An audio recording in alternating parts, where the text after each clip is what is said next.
Is this your correct address on here, sir? Yeah. We're investigating an incident that's been claimed to have occurred, okay? So because of that, you're not under arrest. However, a young lady is claiming that she was sitting next to you on the flight and she was sleeping. Is that correct? Yes, it was. Okay. And then, well, she was sleeping upon approach to the airport. What did you do? Were you... Yeah, she accused me of criminal confinement and tipped her. How old was she? On July 29th, Orlando police responded to a sexual assault report at the airport. This case immediately presented a critical jurisdictional question that many officers never encounter. Under Title 49 U.S.C. Section 46506, crimes committed on aircraft during flight fall under special aircraft jurisdiction of the United States. This means federal law applies, not state law, and the FBI has primary authority. The applicable federal statute is 18 U.S.C. Section 2244, abusive sexual contact, carrying a maximum 10-year sentence. It's her friend, she's 17 years old. Where's the friend? There and there. The guy is in the back seat and she's in the front seat. Okay. And she was sleeping, and when she woke up, when he slipped his hand under the blanket and was touching her. Did somebody see that? Or... There was a woman like sitting next to her, but she said she was asleep too, so she didn't see it. I know she was hysterical. The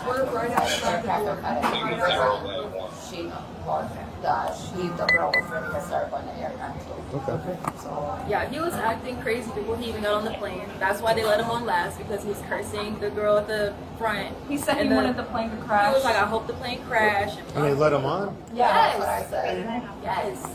They're the girls there with the That party. was in Indianapolis, and now we're here. So you guys keep them in. She woke up with his hand under her leg like this and like, Over the clothes, right?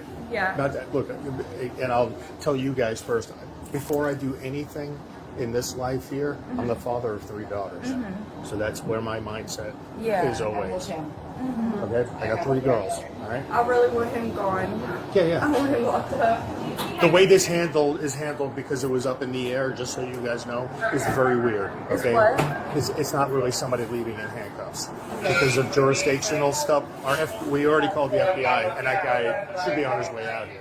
I was sitting down, like napping on the plane, and the blanket was like this, so I could like nap and stuff, and it was covered. And when I woke up, his hand was like right here on my. And it was kind of like moving, and so I looked down, and I like started freaking out. And he hurried up and moved his hand. He was just looking like, "What are we doing?" Like, no, that's not. I was like, "Yes, it is. It's true. I seen it right there." And then that's when they all came. That's when who came? Like the airline staff? Yes. Okay. And then he tried to say that he was picking up my water bottle. That's what he tried to tell the lady over there, because he was trying to ask her if it was hers. But he knew that water bottle was mine, and it was sitting there from the second he got on the plane. He seen me drink it, and I put it back. And I also moved it from his side over to my side like this. Right. And so, like, he just tried to use that as an excuse. Because there's no reason that he should be touching my water bottle. Okay. Then he knew it was mine. And also, that's like sexual assault. Are you traveling with your mom? I'm or traveling with my friends. Okay.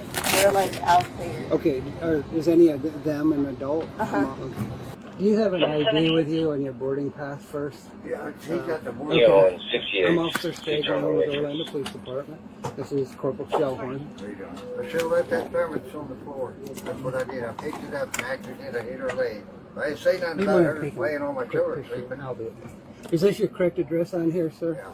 We're investigating an incident that's been claimed to have occurred, okay? So because of that, you're not under arrest. However, because I'm going to be asking you some questions, I'm going to read you your Miranda warnings, okay? Question, just to answer yes or no, okay? You have the right to remain silent. Do you understand? Yeah. Anything you say may be used against you in court. Do you understand? Yeah. Right? You have the right to talk to a lawyer before and during questioning. Do you understand? Okay. If you cannot afford a lawyer and want one will be provided for you before questioning without charge. You understand? Yeah.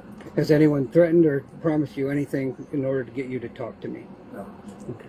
young lady is claiming that she was sitting next to you on the flight and she was sleeping. Is that correct? Yes, it was. Okay. And then, well, she was sleeping upon approach to the airport. What did you do? Were you? I woke up as we came ready to land. I heard something hit the aluminum down there. I seen a water bottle. So I reached down to pick it up this way, and my arm hit her leg as I picked it up, and I asked the woman at the window, I said, is this yours? She said, no, it's hers. So I set it on the table right there, and my arm hit her leg again. And she woke up screaming I was touching her, which I did not touch her. I accidentally hit her. So at no time did your hand or elbow go underneath her blanket?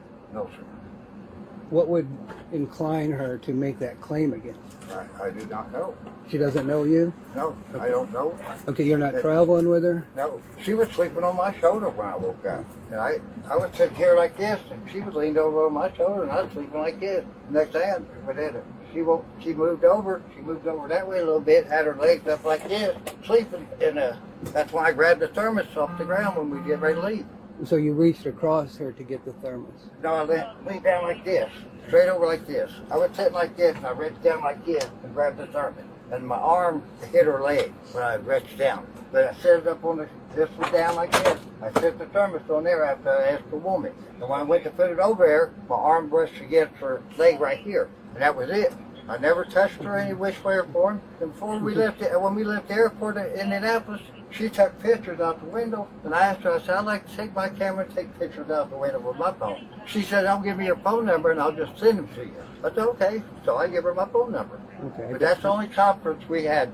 We're going to find out, okay, one, if she has your phone number. Right. So be honest with me if you're bullshitting me, because that's easy to find out. From there, I know that you're lying. So get your story straight.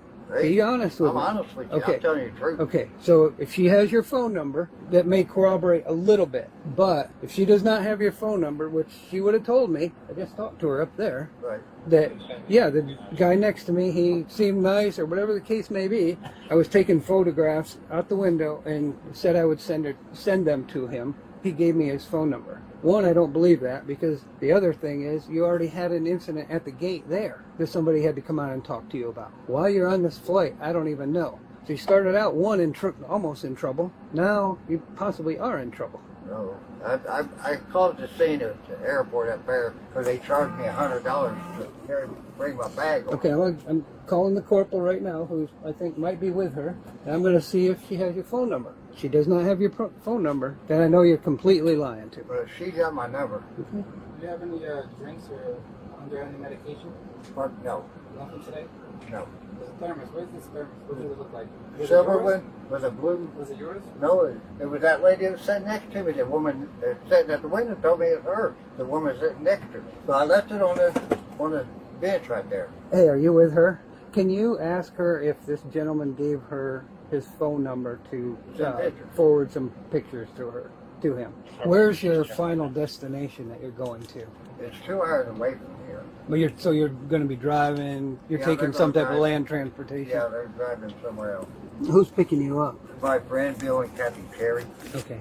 What's the destination that we're going to? We're in Orlando. Where are we going to? Daytona? Daytona. The jurisdiction that you are in, because you are still in the air, falls under the FBI. Right. Okay, so if things move forward, they will be the ones doing the prosecutions and all that. We will be doing a report as well, but everything goes through the FBI. Right. Well, that's right. That lady told me at the airport when I said that. I understand frustration or whatever trying to check your bag. Yeah. I've learned, being especially in Orlando, this is still kind of like a hospitality industry. You know, this officer has explained to you what the girl alleged. Absent any witnesses, there's no way to prove you did do it or you did not do it. I would caution you, in the future, if you have a female sitting next to you, to keep your hands nowhere near her effing body. Are you clear on that? Okay? She doesn't want to do anything criminally. We are going to document this incident. So there's a detailed account of what she said and what you said. If the report still gets forwarded to the FBI, and what they do from there, I don't know.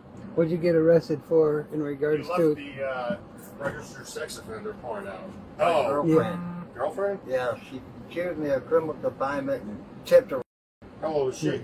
Well, God rest her soul, she passed away for now. But she was 48 years old. And I took a plea bargain. The court went on for 8 years. And I finally took a plea bargain on it. And got a 4 years probation. Because I did a year of probation, I would stop drinking. So they violated me, and I get about 4 months back in time. All right, you have all your stuff? Pardon me? You have all your stuff? It's up there in the cabinet.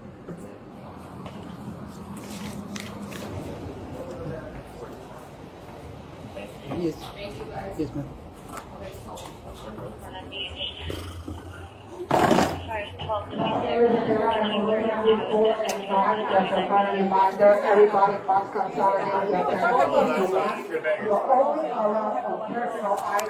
Officers conducted witness interviews before approaching the victim. This sequencing follows trauma-informed investigation protocols recommended by the Department of Justice. By gathering context first, officers avoid repetitive questioning that can re-traumatize victims. When interviewing the victim, Officer Stage employed non-leading, open-ended techniques. He allowed her to describe events in her own words without interruption. This approach, endorsed by the International Association of Chiefs of Police, preserves statement credibility and reduces defense challenges at trial. The suspect interview required constitutional compliance under Miranda versus Arizona. Officer Stage correctly recognized this as custodial interrogation, despite no formal arrest. The Supreme Court established that custody depends on whether a reasonable person would feel free to leave, not whether handcuffs have been applied. Here, the suspect was confined to the aircraft, surrounded by officers, and being questioned about criminal conduct. Miranda clearly applied. The officer's administration was textbook. Each right was stated clearly. Comprehension was confirmed after each advisement. The officer asked whether anyone had threatened or promised anything to induce a statement. This creates a documented record of a knowing, intelligent, and voluntary waiver. Any statement obtained is admissible in federal court. And indeed, this case resulted in conviction. Can you hear me okay? Yes. I guess when the plane was landing, she was sitting on the airplane seat with her knees up to her chest. She was covered by the blanket. Your little one is saying that when she woke up, she felt the guy's hand underneath the blanket touching her. We have an FBI guy and another Orlando police officer talking to him right now.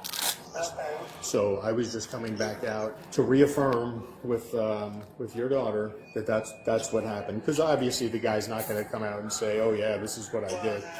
He's saying that as the plane was coming down, she has like one of those Yeti cups. You know, when these Yeti cups tip over or hit something else, it sounds like artillery going off.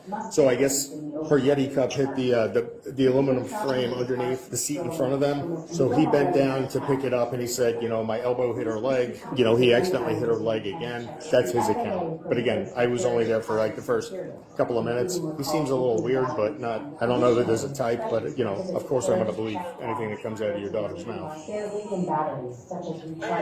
All right, you're freaking out like a mom, okay? No. That's 100%. I'm the father of 3 daughters. That's the first thing that came out of my mouth when I started talking to your angel, okay? I wanted her to be assured that that's where my brain is and where my mindset comes from. This pretty outfit, that's just the shell of how I make my money. That's it. I'm obviously going to be very, very, very concerned with all the words that come out of your child's mouth. You know what I mean? If there's a couple of questions I have to ask, I'm going to hang up with you for right now, okay? And then she'll call you right back. She's fine. A little rattled, okay? She's not injured in any way. All right? The jurisdictional complexity here illustrates an important principle in federal criminal law. Aircraft jurisdiction exists to address the practical impossibility of determining which state has authority when crimes occur 30,000 feet above multiple jurisdictions. The same principle applies to crimes on ships in international waters under maritime jurisdiction. Local officers could have simply refused involvement, claiming it was not their jurisdiction. Instead, they conducted a thorough initial investigation and coordinated with federal authorities. This demonstrates proper understanding of concurrent jurisdiction in federal cases. The suspect's registered sex offender status became relevant during investigation. Under federal sentencing guidelines, criminal history significantly impacts sentencing range. His prior conviction for criminal confinement and battery showed a pattern of violence against women. This likely influenced the court's decision to impose the statutory maximum sentence. Federal sentencing operates differently from state systems in most jurisdictions. While federal guidelines are now advisory after United States versus Booker, judges still calculate guideline ranges and must justify departures. Officer Stage receives a grade of A- for professional, legally compliant investigation. His trauma-informed victim interview and proper Miranda administration were exemplary. The minor deduction reflects a slight misstatement suggesting the victim-controlled prosecution decisions when federal prosecutors make charging decisions independently. Orlando Police Department receives grade A for appropriate protocols and interagency coordination. The victim receives grade A for immediate reporting, clear account, and cooperation with investigation. John Daniel Fowler receives grade F for committing sexual assault and providing false explanations. His 10-year federal sentence is appropriate and necessary. Key lessons from this case for law enforcement. First, understand special jurisdictions. Aircraft and maritime crimes require federal coordination. Don't defer entirely. Conduct initial investigation and preserve evidence. Second, trauma-informed interviewing is not just compassionate, it's strategically sound. Victim statements obtained through proper technique withstand cross-examination better. Third, Miranda compliance protects both constitutional rights and evidence admissibility. Recognize custody based on totality of circumstances, not formal arrest status. Fourth, document everything. Federal prosecutions often occur months or years later. Detailed initial reports become critical trial evidence. Fifth, empathy and professionalism are not contradictory. They reinforce each other. Officer Stage's statements about being a father of daughters built rapport without compromising objectivity. For potential victims, this case demonstrates that reporting immediately enables investigation and prosecution. The victim's detailed, consistent account was the foundation of successful prosecution. For the public, understand that federal jurisdiction exists for crimes crossing state boundaries or occurring in special locations like aircraft and federal property. These cases often result in more substantial sentences than comparable state prosecutions. This investigation demonstrates how the federal and local law enforcement can work together effectively to achieve justice in complex jurisdictional circumstances. Let us know if there is an interaction or legal topic you would like us to discuss in the comments below. Thank you for watching, and check out our second channel, Audit the Court, for more legal analysis.